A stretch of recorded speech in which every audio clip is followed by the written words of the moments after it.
Hello बच्चों, नमस्कार। कैसे हैं आप सब लोग।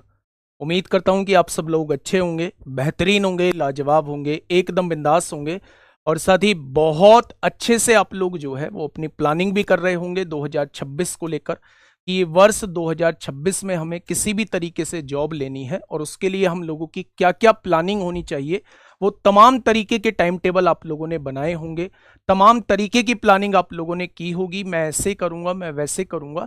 तो मेरे प्यारे दोस्त, आज मैं उस प्लानिंग के अंदर आप लोगों को मैथ्स का पोर्शन आप लोगों को कैसे देखना है, हम लोग उस पर बात करने आए हैं। अगर मैं बात करूं 2026 के अंदर, तो आप लोग देखेंगे कि 2025 के जितने भी एग्जाम्स थे वो ऑलमोस्ट सब खत्म हो चुके हैं। बस सीएचएसएल मेंस अभी बचा हुआ है। तो आज सीजीएल मेंस का एग्जाम था, जैसा मैंने रिव्यू लिया है उसमें भी मैथ्स का लेवल जो है वो इजी टू मॉडरेट बच्चों ने बताया है। मतलब अगर हम पिछले 2-3 सालों की बात करें, हम 2023, 2024 और 2025 का एग्जाम देखें, चाहे वो प्री का एग्जाम हो चाहे वो मेंस का एग्जाम हो, तो मेरे प्यारे दोस्त आप लोग मैथ्स के लेवल को जो है वो इजी टू मॉडरेट ही पाओगे। यही कारण है कि हम लोगों की जो कट ऑफ है वो थोड़ी सी ज्यादा जा रही है। अब आज इस वीडियो में जो है कुछ बच्चे ऐसे भी होंगे जो बिल्कुल फ्रेशर होंगे, यानी जो 2026 में पहली बार जो है वो किसी एग्जाम की तैयारी कर रहे होंगे। कुछ बच्चे ऐसे होंगे जो नायक फाउंडेशन बैच से पढ़ के आए होंगे और उनका टारगेट जो होगा वो 2026 का एग्जाम होगा। हम बिल्कुल डिटेल में सारी बातों पर बात करेंगे, बहुत आराम से हम लोग चर्चा करेंगे। लेकिन सबसे पहली बात यह है कि हम लोगों को गोल पता होना चाहिए कि आखिर 2026 में कौन कौन से एग्जाम जो होने वाले हैं मेरे भाई। तो मैं सबसे पहले थोड़ा सा आप लोगों को बता दूं कि 2026 का एसएससी का कैलेंडर आ चुका है। आप लोग अच्छी तरीके से कैलेंडर से वाकिफ होंगे। जो बच्चे नए जुड़े हैं, बिल्कुल फ्रेशर हैं, उन्होंने अभी तक कैलेंडर के बारे में कुछ जानकारी थोड़ी सी कम है, तो वो एक बार थोड़ा सा पहले कैलेंडर को देख लेंगे। मेरे प्यारे दोस्त, ये है वो एसएससी का कैलेंडर। मैंने उन एग्जाम्स को नहीं रखा है जो डिपार्टमेंटल होते हैं या उनके मतलब फॉर्म वगैरह नहीं निकलते हैं, तो मेरे भाई मैंने उन एग्जाम्स को इसके अंदर नहीं रखा है। अगर सबसे पहले अगर मैं बात करूं तो कंबाइंड ग्रेजुएट लेवल बहुत होगा। इंस्पेक्टर बनने का बहुत सारे बच्चों का सपना होगा और सीजीएल उनके मन में इस तरीके से बैठा होगा कि भाई कैसे भी करके हम लोगों को सीजीएल निकालना है। तो सबसे पहले जो आप लोगों का नोटिफिकेशन आएगा वो सीजीएल का ही नोटिफिकेशन आएगा और ये मार्च लास्ट में आपका नोटिफिकेशन देखने को मिलेगा। 1 महीना एग्जाम मतलब फॉर्म भरा जाएगा आप लोगों का और आपका जो एग्जाम होना है वो मई जून में आप लोगों का एग्जाम होना है। यहीं से अपनी कार्रवाई हम लोग चालू करते हैं। मेरे प्यारे साथी, अभी जो है वो जनवरी चल रहा है, जनवरी ऑलमोस्ट निकल चुका है। आज 19 तारीख है, यानी लगभग 10 दिन बचे हुए हैं। फरवरी, मार्च, अप्रैल और मई, मैं मई को पूरे को काउंट कर रहा हूं, लगभग जून में ही आप लोगों का एग्जाम जाएगा। तो लगभग 4 महीने का पूरा पूरा समय अभी आप लोगों के पास बचा हुआ है। क्या 4 महीने में बहुत अच्छे से मैथ हो पाएगा? या 4 महीने में हम हर सब्जेक्ट को टाइम दे पाएंगे? हर सब्जेक्ट के बारे में बात नहीं, आज केवल हम लोग जो है वो मेरे प्यारे दोस्त मैथ के बारे में बात करेंगे। तो मैं कहता हूं कि 4 महीने में बहुत अच्छे से आप लोग जो है वो मैथ्स को कर पाओगे। अगर पिछले 2-3 साल का हम लोग एग्जाम देखते हैं, जैसा पिछले 2-3 साल में एग्जाम्स में क्वेश्चंस पूछे जा रहे हैं, बेसिक क्वेश्चन आपसे पूछे जा रहे हैं और बेसिक मैथ जो है वो बहुत आराम से हम लोग जो है इन 4 महीनों में कर सकते हैं। ठीक है। सिलेक्शन पोस्ट, बहुत सारे बच्चे यहां भी मतलब इसकी भी तैयारी कर रहे होते हैं। और मैं आपको बताऊं कि जो बच्चा एसएससी की तैयारी कर रहा है, चाहे वो सीजीएल की तैयारी कर रहा है, चाहे वो सीपीओ की तैयारी कर रहा है, मोस्टली बच्चा जो है वो इन सारे एग्जाम्स के फॉर्म को फिल करता है। वो सीजीएल का भी फॉर्म फिल करता है, सिलेक्शन पोस्ट का भी फॉर्म फिल करता है। यहां आप 10th से भी फॉर्म फिल कर सकते हैं, 12th से भी कर सकते हैं और ग्रेजुएशन से भी मेरे भाई कर सकते हैं। अगर इसकी मैं आपसे कहूं कि इसका नोटिफिकेशन कब आएगा, तो मेरे भाई इसका नोटिफिकेशन उसी दिन आएगा जिस दिन सीजीएल का आएगा। ये उनके कैलेंडर के हिसाब से, वैसा ऐसा पॉसिबल लगता नहीं है, लेकिन फिर भी मेरे प्यारे दोस्त उनके हिसाब से सेम डे जो है इन दोनों के फॉर्म आने वाले हैं। और इसका एग्जाम जो है वो मई से जुलाई में दिया है, यानी पहले एग्जाम जो है वो सीजीएल का होगा, इसीलिए जून का इन्होंने बीच में गैप दिया है। जुलाई में भी इसका एग्जाम बोला हुआ है, यानी जब सीजीएल का एग्जाम खत्म हो जाएगा उसके तुरंत बाद जो है ये सिलेक्शन पोस्ट का एग्जाम जो है वो स्टार्ट कर देंगे। सीएचएसएल आएगा भाई साहब आप लोगों का अप्रैल के लास्ट में आपका सीएचएसएल का फॉर्म देखने को मिलेगा, और इससे 1 महीना फॉर्म भरा जाएगा आप लोगों का, और इसका जो एग्जाम होना है वो जुलाई सितंबर में इसका एग्जाम होना है। यानी यहां भी जो गैप दिया है वो 3 महीने का दिया है, जुलाई, अगस्त और सितंबर। यानी आप देखेंगे अगस्त के लास्ट में या सितंबर के शुरुआत में इसके एग्जाम होने के चांसेस हैं। इन्होंने इतना टाइम गैप रखा है बीच में कि ये चीजों को थोड़ा थोड़ा पीछे लेके जा सकें, ठीक है, ये थोड़ा सा पीछे पीछे लेके जा सकें, इतना गैप इन्होंने रखा हुआ है। अगर मैं बात करूं तो ये सीपीयू का एग्जाम है, ये सीपीयू का नोटिफिकेशन जो आएगा वो मई में आप लोगों का आएगा, मई के लास्ट में आएगा, और आप लोगों का एग्जाम जो होगा वो अक्टूबर नवंबर में आप लोगों का एग्जाम होगा। एमटीएस का जो फॉर्म आएंगे वो आप लोगों का जून में फॉर्म आएंगे, और आप लोगों का एग्जाम जो होगा वो सितंबर नवंबर में आप लोगों का एग्जाम होगा। और ये जीडी का जो है वो फॉर्म आएंगे आप लोगों के सितंबर में फॉर्म आएंगे, और एग्जाम जो होगा वो ऐसे ही जनवरी मार्च में इसका एग्जाम होगा। ये वो नोटिफिकेशन है मेरे प्यारे दोस्त, ये वो कैलेंडर है जिसको आपको ध्यान में रखना होगा कि भाई 2026 के अंदर ये वैकेंसीज हैं, मेरा ये गोल है, मुझे इन पर टारगेट करना है। अब मैं थोड़ा सा ओवरव्यू इन वैकेंसीज के बारे में दे दूं तो मैथ्स जिसके अंदर हम लोगों को पढ़ना है, ये तमाम तरीके की वैकेंसी, सीजीएल के लिए हमें मैथ पढ़ना है, और फिर सिलेक्शन पोस्ट के लिए पढ़ना है, सीएचएसएल के लिए, सीपीयू के लिए, एमटीएस में तो मैथ्स और रीजनिंग क्वालिफाइंग है, और जीडी के लिए। अच्छा, मैं आप लोगों को एक चीज और बता दूं, मैं आपसे ये कहना चाह रहा हूं कि ये जो ऊपर की 4 वैकेंसीज आपके सामने लिखी हुई हैं, 4 एग्जाम्स के नेम आपके सामने लिखे हुए हैं, इनमें बिल्कुल भी डिफरेंस नहीं है, इनके सिलेबस में कोई डिफरेंस नहीं है मेरे प्यारे दोस्त। अगर मैथ्स के पॉइंट ऑफ व्यू से बात करूं, और इनके लेवल में जरा सा भी डिफरेंस आप लोगों को नहीं देखने को मिलेगा। पिछले 3 साल के पेपर उठा लीजिए, उसमें जरा सा भी देखने को नहीं मिलेगा। हाँ, नंबर ऑफ क्वेश्चंस जो हैं वो जरूर थोड़े से ज्यादा कम हो सकते हैं, लेकिन मेरे प्यारे दोस्त इनके लेवल में कोई डिफरेंस नहीं है, और इनके सिलेबस में कोई डिफरेंस नहीं है, इनके पैटर्न में कोई डिफरेंस नहीं है। तो अगर आप इनमें से किसी एक एग्जाम की आप तैयारी कर रहे हैं तो मेरे प्यारे दोस्त आप लोग मैथ्स के पॉइंट ऑफ व्यू से चारों एग्जाम्स को बहुत अच्छे से दे सकते हैं, ठीक है। थोड़ा सा अगर मैं आगे चलूं तो मैं एक बार थोड़ा सा ओवरव्यू आप लोगों को दे देता हूं मेरे भाई। सीजीएल में जो टियर 1 होता है वो क्वालिफाइंग नेचर का होता है, और उसमें जो मैथ्स के क्वेश्चंस होते हैं वो 25 क्वेश्चन होते हैं। हर क्वेश्चन जो होता है वो 2 नंबर का होता है मेरे भाई। इस तरीके से मैथ्स जो होता है वो प्री में वो 50 नंबर का होता है। सीएचएसएल में भी 25 क्वेश्चन आते हैं, एमटीएस में 20 क्वेश्चन क्वालिफाइंग नेचर के होंगे, और सीपीओ में जो है वो थोड़े से क्वेश्चंस की संख्या ज्यादा होती है, और ये सिलेक्शन पोस्ट में भी 25 क्वेश्चन आपको देखने को मिलेंगे। मैंने अभी आप लोगों को बताया सीजीएल, सीएचएसएल और सिलेक्शन पोस्ट में सेम नंबर ऑफ क्वेश्चंस आते हैं, बस सीपीओ में नंबर ऑफ क्वेश्चंस थोड़े से ज्यादा हो जाते हैं। और अगर मैं बात करूं सीपीओ के एग्जाम की, तो आप लोग अच्छे से जानते होंगे कि बहुत सारे बच्चों का सपना होता है दिल्ली पुलिस में सब इंस्पेक्टर बनने का, तो वो सीपीओ के थ्रू ही सब इंस्पेक्टर बन रहे होते हैं। और सबसे बड़ी बात होती है कि प्री में बहुत अच्छा स्कोर करना, जितना बेहतरीन आप प्री में स्कोर कर लोगे मेरे प्यारे भाई, उतना ही आपके चांसेस हो जाएंगे कि आप अपनी टॉप प्रेफरेंस को आप मतलब ले पाओगे। और मेरे प्यारे भाई उस अच्छे स्कोर का एकमात्र रास्ता होकर जाता है मैथ्स से। मैथ्स और रीजनिंग ऐसे सब्जेक्ट हैं कि आप वहां फुल आउट ऑफ फुल मतलब पूरे में से पूरे जो है वो नंबर ला सकते हैं, बस आपकी स्पीड अच्छी होनी चाहिए। यहां तो स्पीड बहुत ज्यादा मैटर करती है।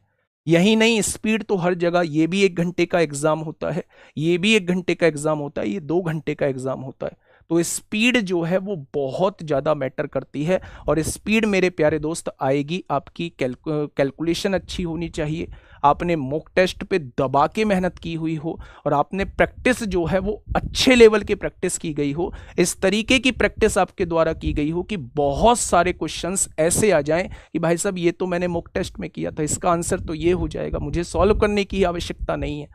जब आपके अंदर से इस तरीके की बात आएगी तो समझ जाना कि हम लोगों की तैयारी जो है वो एकदम पीक पर है और हम किसी भी एग्जाम को फोड़ने के लिए तैयार हैं। ठीक है, अगर मैं टीयर 2 की बात करूं, क्योंकि ये क्वालिफाइंग नेचर का है, आपको कौन सी पोस्ट मिलेगी, आप किस पोस्ट के लिए एलिजिबल हो या किस पोस्ट में आपका सिलेक्शन होगा, वो सब कुछ डिपेंड करता है टीयर 2 के मार्क्स पर डिपेंड करता है। अगर मैं बात करूं तो मैथ्स के 30 क्वेश्चन आते हैं टीयर 2 के अंदर, सीएचएसएल में भी मैथ्स के 30 क्वेश्चन आते हैं मेरे भाई टीयर 2 के अंदर। और अगर मैं इनके लेवल की बात करूं तो मेरे कहने पर मत जाइए, आप लोग 2024 का पेपर उठाइए, आप लोग 2023 का पेपर उठाइए, आप कहेंगे कि भाई साहब बहुत लुल क्वेश्चन इसमें पूछे गए हैं। कुछ ऐसा ही मेरे प्यारे दोस्त आज के एग्जाम में भी देखने को मिला है कि इजी टू मॉडरेट क्वेश्चन पूछे गए हैं, कुछ बता रहे हैं कि मॉडरेट भी पूछे गए हैं। तो हो सकता है, क्योंकि आंसर की नहीं है, ये मेमोरी बेस्ड क्वेश्चंस हैं, मतलब जो बच्चों से बात हुई है वो मेमोरी बेस्ड, जैसा उन्हें ध्यान है वो वैसा ही बता पा रहे हैं। तो हो सकता है आज के पेपर में, जो आज सीजीएल मेंस का एग्जाम था, उसमें कुछ क्वेश्चंस जो हैं वो अच्छे मॉडरेट लेवल के पूछे गए हैं। अगर मैं बात करूं तो ये एमटीएस का जो मेंस होता है उसमें इंग्लिश और जीए आती है, इस पर हम लोगों को बात नहीं करनी है। सीपीओ में केवल इंग्लिश ही आती है मेंस में 200 क्वेश्चन, इस पर हम लोगों को बात नहीं करनी है। मतलब कि ये है कि बहुत सारे बच्चों का डर होगा कि भाई साहब हम एसएससी के फॉर्म तो भर दें, हम एसएससी की तैयारी तो कर लें, लेकिन मैथ्स को लेकर वो चिंतित होंगे। मैथ्स को लेकर भाई साहब मैं आपसे बस इतना कहूंगा कि मैथ्स को लेकर परेशान मत होइए। मैथ्स में बहुत थोड़े से एफर्ट्स डालने से आप मैथ में बहुत अच्छा कर जाओगे। मैं आपको यह भरोसा दिलाता हूं कि मैथ्स बहुत अच्छा कर जाओगे अगर थोड़े से एफर्ट्स आप लोगों ने डाल दिए। अगर मेरे प्यारे दोस्त कंप्लीट मैथ्स की स्ट्रेटजी क्या होनी चाहिए उस पर हम लोग थोड़ा सा बात कर लेते हैं। सबसे पहले जो बच्चे फ्रेशर हैं, मैं आपको दोनों बच्चों से मैं बात करूंगा, एक तो उन बच्चों से जो बच्चे फ्रेशर हैं, एक वो बच्चे जो एक्सपीरियंस्ड हैं, यानी जो पहले 1-2 बार जो है वो दे चुके हैं एग्जाम, 1-2 बार जो है वो दे चुके हैं, उन लोगों की बात करूंगा। फ्रेशर बच्चे सबसे पहले कोर्स कंप्लीट करिए, अगर अभी आपने कोर्स कंप्लीट नहीं किया है। अगर फ्रेशर बच्चे मेरे भाई पहला एग्जाम देने जा रहे हैं और उन्होंने नायक बैच कंप्लीट कर लिया है जो यूट्यूब पर पड़ा हुआ था, जो कि डिटेल में पूरे 1 साल चला है, तो मेरे भाई वो संकल्प बैच से रिवीजन कर सकते हैं। संकल्प बैच जो हम लोगों की 22 तारीख से जिसमें क्लासेस स्टार्ट होने वाली है, वहां से अपना रिवीजन कर सकते हैं। क्योंकि मेरे प्यारे दोस्त, मैंने आपको जिस दिन हम लोगों ने बैच लॉन्च किया था उस दिन भी आप लोगों को बताया था कि कुछ बातें हमने ऐसी थी जो 1 साल पहले पढ़ी थी। मैं उस टाइम पीरियड में भी आप लोगों से बोलता रहा कि हमें टारगेट बैच इसलिए लेना चाहिए क्योंकि रिवीजन के लिए एक सबसे बेस्ट बैच होता है, उसमें सारी चीजें एग्जाम ओरिएंटेड चल रही होती हैं। बहुत सारे टॉपिक्स हम लोग स्किप करके चलते हैं जिनका इस एग्जाम से कोई लेना देना नहीं होता है, जबकि हमने जब फाउंडेशन बैच पढ़ा होगा तो हर एक टॉपिक को हम लोगों ने क्लियर किया होगा। तो मेरे प्यारे दोस्त, इसलिए मैं आपसे कहता हूं कि टारगेट बैच इसलिए लेना जरूरी है क्योंकि यहां हम एग्जाम ओरिएंटेड सारी चीजें देख रहे होते हैं। तो सबसे पहला काम है कोर्स कंप्लीट करिए। अगर आपने नायक फाउंडेशन बैच से कंप्लीट कर लिया है तो फिर आप रिवीजन के तौर पे संकल्प बैच जरूर लीजिए, उसमें संकल्प बैच से रिवीजन करिए उन सारी चीजों का जो एग्जाम ओरिएंटेड चीजें आप लोगों को पढ़ाई जा रही हैं। जब आपका मतलब अगर आप नायक फाउंडेशन बैच पढ़ चुके हैं तो आप लोग जो है वो 3 दिन में, 4 दिन में, 2 दिन में एक बार मॉक टेस्ट जरूर दें। और मॉक टेस्ट देने के बाद सबसे महत्वपूर्ण बन जाता है एनालिसिस। एनालिसिस मेरे प्यारे दोस्त जरूर करें, एनालिसिस करें। और जो भी आप लोगों को समस्या आती है उसमें जिस टॉपिक में आप लोगों को दिक्कत आ रही है उसके लिए एक कॉपी बनाएं और उस टॉपिक को उस कॉपी के अंदर जरूर लिखें कि भाई साहब ये टॉपिक में मुझे दिक्कत है। अब जब आपको अपनी दिक्कत के बारे में पता लग चुका है तो मेरे प्यारे दोस्त उस टॉपिक की क्लास जरूर करें। और जब उस टॉपिक की क्लास कर लें तो नेक्स्ट टाइम आप मैच करें कि क्या उस टॉपिक में आने वाली प्रॉब्लम्स को मैं दूर कर पाया। अगर जवाब हाँ में है तो आप कहिए कि हाँ मैं बिल्कुल ठीक दिशा में हूं, और अगर जवाब ना में है तो फिर मेरे प्यारे दोस्त आपने उस मेहनत से उस मेरे भाई टॉपिक को पढ़ा ही नहीं है। तो मेरे प्यारे दोस्त, सबसे पहली चीजें ये हैं कि आप कोर्स कंप्लीट करिएगा। नायक बैच से कर लिया है, रिवीजन के तौर पे आप संकल्प बैच की तरफ जा सकते हैं। मॉक टेस्ट का एनालिसिस करिए, एक पतली सी कॉपी बनाइए, फिर उस कॉपी में अपनी प्रॉब्लम्स को लिखिए, उन प्रॉब्लम्स पे काम करिए। नेक्स्ट मॉक टेस्ट में आप एनालिसिस करिए कि क्या उन प्रॉब्लम्स को मैं दूर कर पाया जिन प्रॉब्लम्स को मैंने यहां लिखा हुआ था। तो मेरे प्यारे दोस्त, इस तरीके से आपकी चीजें बेहतर होती चली जाएंगी। ये सबसे इंपॉर्टेंट रोल प्ले करता है। जितने ज्यादा मॉक टेस्ट लगाएंगे उतनी ही स्पीड आप लोगों की इंप्रूव होगी, उतनी ही स्पीड आप लोगों की मेरे प्यारे दोस्त इंप्रूव होगी। एक्सपीरियंस्ड लोगों का मतलब है मेरे भाई, जो एक दो बार सिलेबस कंप्लीट कर चुके हैं, चाहे वो कहीं से भी कर चुके हैं मेरे भाई, और उन्हें रिवीजन की कोई आवश्यकता नहीं है, तो वो केवल मॉक टेस्ट पे ध्यान दीजिए। मॉक टेस्ट पे ध्यान दीजिए, मॉक टेस्ट दबा के लगाइए मेरे प्यारे दोस्त। जिस भी प्लेटफॉर्म पे आप लोगों को मॉक टेस्ट मिलते हैं उन क्वेश्चंस को लगाइए, और सबसे बड़ी बात है कि मॉक टेस्ट का एनालिसिस करिए। एनालिसिस करिए मेरे प्यारे दोस्त। अभी टाइम है, लगभग 4-5 महीने का समय आप लोगों के पास है, और 4-5 महीने में आप बहुत बेहतर रिजल्ट दे सकते हैं। मैथ्स में आपको कोई समस्या नहीं आएगी अगर मॉक टेस्ट के साथ आप एनालिसिस करते हैं। तो रिवीजन के लिए बैच चाहिए तो आप भी संकल्प बैच की तरफ जा सकते हैं। ठीक है दोस्त, ये कुछ टॉपिक्स हैं जो हम लोग संकल्प बैच के अंदर पढ़ने वाले हैं। कुछ क्या, सभी टॉपिक्स हैं। इतनी लगभग हम लोग क्लास लेने वाले हैं। मैंने खूब खींच के, जब हम लोग 1.5 घंटे की क्लास रखते हैं, मैंने खूब खींच के वो सारी क्लासेस को देखा, तो मेरे भाई लगभग 160-170 क्लासेस आप लोगों की लगभग बैठ रही हैं। तो ये सारी चीजें हम लोग पढ़ रहे होंगे। और मेंस के लिए, मेंस में क्योंकि सिलेबस नहीं बदलता है, कि यही सारी चीजें मेंस के लिए भी आप लोगों की होंगी। पर याद रखना, मेंस में इस बार जो है हम लोग केवल और केवल प्रैक्टिस करेंगे मेरे प्यारे दोस्त। अलग से पढ़ने की कोई आवश्यकता नहीं होगी। सारी चीजें जो है वो हम प्री के टाइम पे ही कंप्लीट कर लेंगे मेरे भाई। ठीक है, अगर मैं थोड़ा सा आगे देखूं तो मेरे भाई, ये वो बैच है जिसके बारे में मैं बात कर रहा हूं। बिल्कुल जीरो लेवल से हम लोग इस बैच के अंदर जो है वो पढ़ने वाले हैं। बिल्कुल बेसिक से हम लोग पढ़ने वाले हैं और एडवांस तक हम लोग जाने वाले हैं।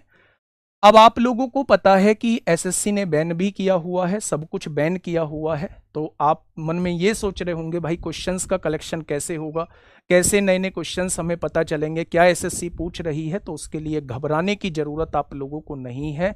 आपका स्वागत है संकल्प फाउंडेशन बैच के अंदर मेरे भाई। वही सारी बातें करेंगे, जितनी भी बातें होंगी इससे रिलेटेड वही करेंगे। वही सारा कंटेंट आप लोगों को, बेहतरीन कंटेंट, बिल्कुल अपडेटेड कंटेंट आप लोगों को मिल रहा होगा। ठीक है, अगर आगे थोड़ा सा बढ़ें तो मेरे भाई, ये स्पेशल फीचर्स आप अच्छे से जानते हो कि इस बैच के स्पेशल फीचर्स क्या हैं। टारगेट बेस्ड प्रिपरेशन 2026 के सभी एग्जाम्स को ध्यान में रख के इसमें तैयारी होगी। और आप देखेंगे कॉन्सेप्ट भी होंगे, शॉर्ट अप्रोच भी होंगी, एग्जाम फोकस कंप्लीट कवरेज पूरा का पूरा होगा, रिवीजन। अच्छा, सबसे बड़ी बात है कि कुछ क्लासेस जो हैं वो टाइम टू टाइम आप लोगों को यूट्यूब पर मिलती रहेंगी, जिससे आप लोगों की रिवीजन और प्रैक्टिस जो है वो एक शानदार तरीके से होती रहेगी। ठीक है, नोट्स पीडीएफ वो आप जानते ही हैं, नोट्स। और एक नई मतलब अब मैं कहूं कि पहली बार जो है एक नया फीचर हम लोग ऐड करने वाले हैं। अब तक हम लोग जो देते थे वो आपको वर्कशीट जो देते थे वो रिटन फॉर्म में देते थे, यानी आपको वो सॉल्व करनी होती थी और वहीं आप देखते थे कि भाई साहब मैंने ये, मेरा ये आंसर आया, आंसर की मैच करते थे। अब हम लोग जो देने वाले हैं मैथ्स की जो वर्कशीट आप लोगों को देने वाले हैं वो क्विज के रूप में देने वाले हैं। यानी मान लो आज मैंने टॉपिक पढ़ाया यूनिट डिजिट, तो यूनिट डिजिट के 10 से 15 क्वेश्चन जो है वो मैं क्विज के रूप में आपकी शाम तक अपलोड हो जाएंगे। जब आप शाम को वर्कशीट लगाओ तो मेरे भाई उस क्विज को लगाइए, आपको तुरंत का तुरंत आंसर पता चलता रहेगा। आपकी एक तो हैबिट बन जाएगी, मॉक लगाने की हैबिट बन जाएगी, आपका उसी मतलब इंटरफेस पर क्विज लगाने की जो इंटरफेस आप लोगों को एग्जाम में देखने को मिलेगा। ठीक है, तो इस तरीके से इस नए फीचर के साथ जो है हम लोग संकल्प बैच में हम लोग आने वाले हैं। ठीक है मेरे भाई, ये कुछ सवाल आपके मन में हो सकते हैं। ये सवाल हो सकता है मेरे भाई, मैथ से हमें बहुत डर लगता है, क्या हम सीख पाएंगे या नहीं। तो मेरे प्यारे दोस्त, इसका इलाज जो है वो मैंने नायक फाउंडेशन बैच में आपको दे दिया था। इसका इलाज जो है वो नायक फाउंडेशन बैच है, उसमें बहुत बेहतरीन तरीके से 1 साल में मैंने सिखाने का काम किया है। और हजारों बच्चों के मैसेज होंगे कि हम लोग बिल्कुल जीरो थे, लेकिन आज हम अपने मैथ्स में, आज हम अपने आप को मैथ्स में एक बढ़िया लेवल पे पाते हैं। चाहे कैसा भी क्वेश्चन आ जाए, हम कोशिश जरूर करते हैं उस क्वेश्चन को सॉल्व करने की, और बहुत बार हमसे वो क्वेश्चन हो भी जाता है, बहुत बार हमसे नहीं भी हो पाता है, पर अब हमें डर नहीं लगता। ये हजारों बच्चों के मैसेज है मेरे भाई।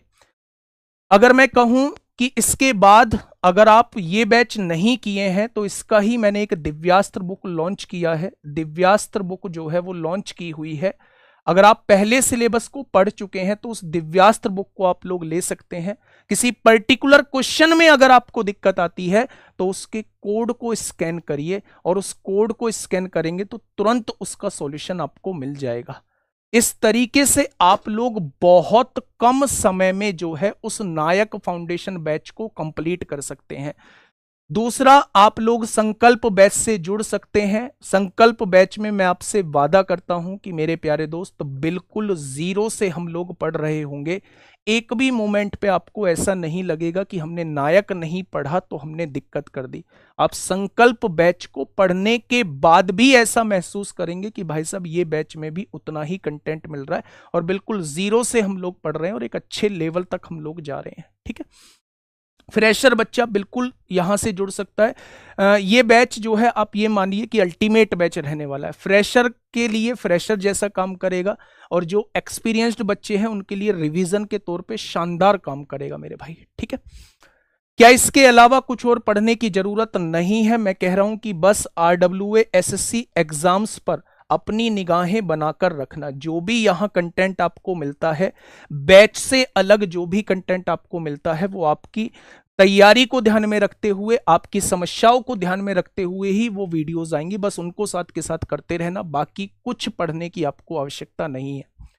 क्या एग्जाम से पहले सिलेबस कंप्लीट हो जाएगा? हर हाल में हो जाएगा। प्रैक्टिस कहां से करें? तो प्रैक्टिस के लिए मेरे प्यारे दोस्त, आप लोगों के सामने प्रैक्टिस के लिए एक तो आपको क्विज के रूप में जो है वो वर्कशीट मिलेगी डेली का डेली।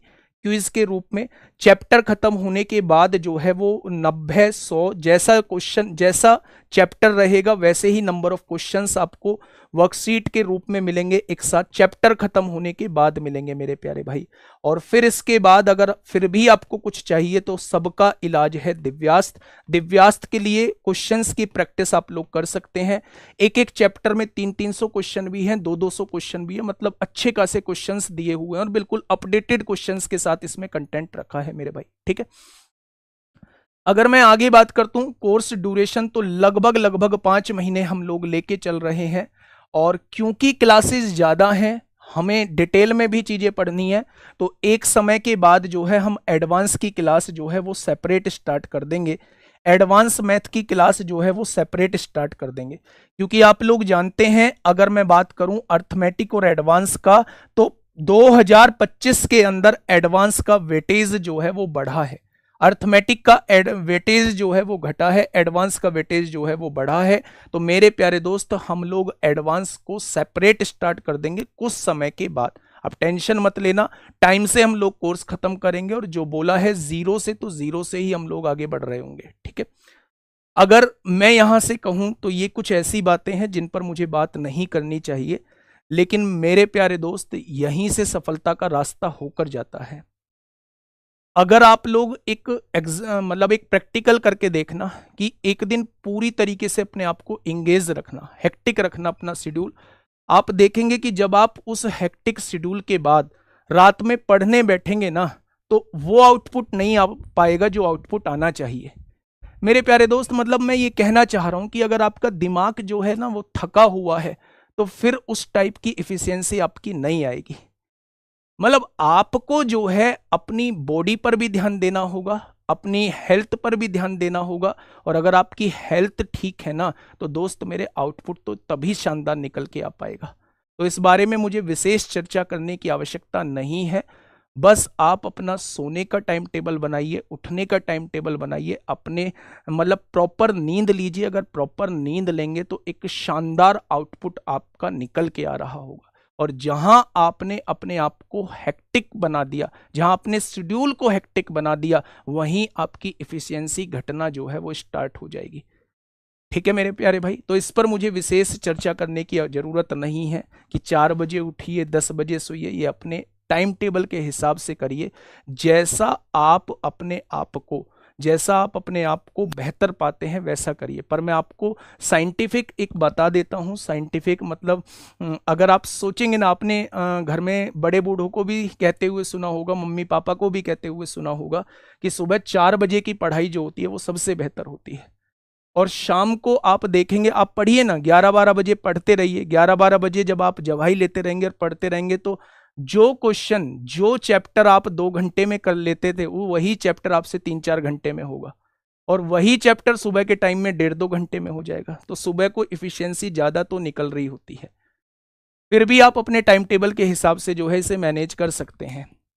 ये फाउंडेशन बैच है, 22 तारीख से इसकी क्लासेज स्टार्ट हो जाएंगी। क्या टाइम टेबल रहेगा वो मैं आपके सामने आके डिस्कस करूंगा कि क्या टाइम टेबल रहेगा, कौन सी क्लासेस कब रहेंगी मेरे प्यारे भाई।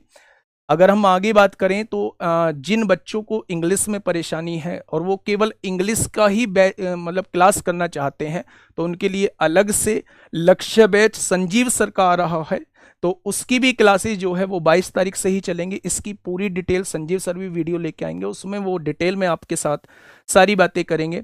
अब की बार हमने एक नया फीचर और ऐड किया है मेरे प्यारे भाई, कि जो भी चीजें पढ़ाई जाएंगी जीएस के अंदर, उनके क्या क्या क्वेश्चंस बन सकते हैं, साथ के साथ प्रैक्टिस, बेहतरीन से बेहतरीन क्वेश्चन क्या पूछे गए हैं और एक्सपेक्टेड क्वेश्चन क्या हो सकते हैं। तो मेरे प्यारे दोस्त, उसके लिए दिग्विजय सर जो है वो प्रैक्टिस बैच लेकर आ रहे हैं। उसी के अंदर रहेगा, उन बच्चों के लिए फ्री ऑफ कॉस्ट रहेगा जिन बच्चों ने संकल्प बैच को लिया है। ठीक है मेरे प्यारे भाई, अगर खरीदने का तरीका आपको पता है, बस कूपन कोड SSC20 याद रखिएगा। आपको कूपन कोड ये लगाना है SSC20, तो आपको जो है वो ऑफर प्राइस पे ये बैच जो है वो मिल जाएगा। ठीक है, ये वो बुक्स हैं जिसकी ई बुक आप लोगों को मिलेगी। इस पर बहुत तेजी से काम चल रहा है। संजीव सर की इंग्लिश की बुक जो है वो आपको 1.5-2 महीने बाद मिल जाएगी। ऐसे ही सोबिस सर की रीजनिंग की बुक अगर आप संकल्प बैच लेते हैं तो ई बुक आपको मिल जाएगी। दिव्यास्त्र भी मिलने वाली है, जीएस सूत्र भी और स्टैटिक जीके भी आपको मिलने वाली है। ये वो बुक है जिसके अंदर प्रैक्टिस के लिए एकदम बेहतरीन से बेहतरीन क्वेश्चन और बिल्कुल अपडेटेड कंटेंट। और सबसे बड़ी बात भाई साहब, कुर्सी छोड़ने की आवश्यकता नहीं है। आप कोड को स्कैन करिए, तुरंत अपनी समस्या का समाधान पाइए, कहीं जाने की जरूरत नहीं है मेरे भाई। उस बुक पर काम किया, उस बुक को डिजाइन किया है मेरे प्यारे दोस्त। जब आप देखोगे तो सच में आपको लगेगा कि हां, अब मैथ्स का डर ही हम लोगों का खत्म हो गया है। ठीक है, ये फॉर्मूला बुक है, आप सब कुछ पढ़ लिए हैं। क्विक रिवीजन के लिए आप फॉर्मूला बुक ले सकते हैं, मैथ्स महारथी। इसका क्या स्पेशल बात है इसके अंदर, इसमें हर एक फॉर्मूले के साथ एक क्वेश्चन दिया हुआ है, जिससे कि वो फॉर्मूले का इंप्लीमेंटेशन बहुत अच्छे से आप लोगों को समझ में आ जाए।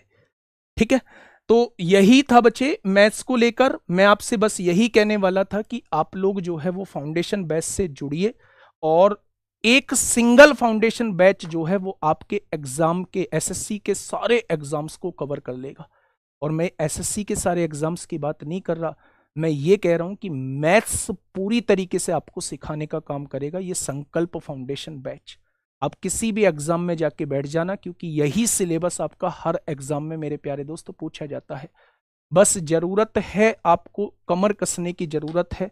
ऐसा नहीं है कि 2 दिन 3 दिन आप लोग जो है वो जोश में रहे, उसके बाद आपका जोश जो है वो ढीला हो गया, आप लोगों ने पढ़ना बंद कर दिया, आप लोगों ने चीजों को पेंडिंग में डालना स्टार्ट कर दिया। भाई कल कर लूंगा क्लास, परसों कर लूंगा क्लास, ऐसे नहीं करना है। आप देखेंगे कि इस बार भी हम शानदार रिजल्ट देंगे, और अब शानदार रिजल्ट देने का सिलसिला चालू हो चुका है। सीपीओ में आप लोग देख चुके हैं क्या शानदार रिजल्ट हम लोगों ने दिए हैं। एसएससी के फील्ड में अब शानदार रिजल्ट देने का सिलसिला आरडब्ल्यूए का स्टार्ट हो गया है। बेहतरीन से बेहतरीन रिजल्ट आप लोग अब आरडब्ल्यूए एसएससी एग्जाम्स वाले प्लेटफॉर्म से देखने को आप लोगों को मिल रहे होंगे। तो मेहनत करते रहिए, 22 तारीख से आपकी क्लासेस स्टार्ट हो जाएंगी, 3 दिन आपका डेमो रहेगा, फिर पूरी तरीके से एप्लीकेशन पे क्लासेस शिफ्ट हो जाएंगी। बस डरिए मत, मेहनत करिए और एक प्रॉपर टाइम टेबल बनाइए कि इस तरीके से मुझे आगे चलना है। मैथ्स के हिसाब से बहुत कुछ एक्स्ट्रा करने की जरूरत नहीं है, भरोसा रखिए, मैथ्स में कोई दिक्कत आप लोगों को नहीं आएगी। ठीक है, तो मिलते हैं बहुत जल्द आपको टाइम टेबल वाली वीडियो में। ओके, टाटा, बाय बाय, धन्यवाद।